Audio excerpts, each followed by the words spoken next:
What's up, everybody? It's AJ with etrailer.com. Today we're going to be checking out the SmartPlug Replacement RV Power Inlet. This one's going to be for 50 amp. It's going to be colored white here on the outside. And what this is going to do is convert your connection on your rig to a SmartPlug connection. So this is what it's going to look like.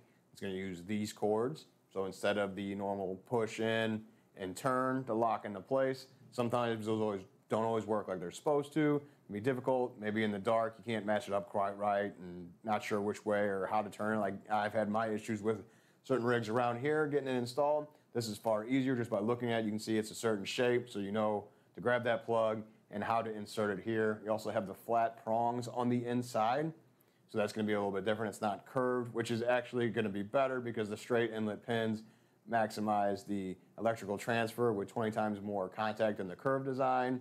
The sleeve design also of it is going to take some pressure off that cord when you do have it plugged in there. It's not going to have that bend at this end and really bring down on that. It's going to help your cord last way longer. Now it's going to match the twist type design, so when you remove the one you currently have on your rig, it's going to fit right in there. It's going to be a pretty easy installation too.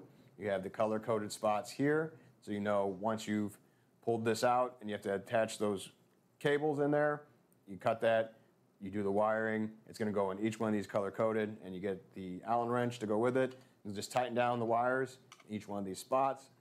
It'll hold it nice and tight, and it's installed. You push it back up against with this gusset against the rig side. Flip that around against the rig side, and then it's installed. It really is that easy. Now you will have to get mounting hardware for the 4 spots here, but you should have some anyway when you go to take off your current connection. This should match up just fine and just reuse that hardware. Now the white cap also acts as a weatherproof seal. It's triple weatherproof. You can see the seal on the inside here too. It's going to help out when it's closed. But the cap is pretty nice, and it goes pretty tight too. If you see, I can't just get it to pop open by doing that. I have to actually pull at it to get it to pop open, so I like that. That means it's not just going to flap around in the wind while you're driving around, or you just know it's closed when it's closed. I really like that part too. Now if you have a cord plugged in there too, this is going to come down on the back side of the cord, so when it's plugged in, it's going to help just hold that cord in place. If somebody was to walk by and kick it and go to, it might try and unplug, it's going to stay in there. That's going to keep it protected.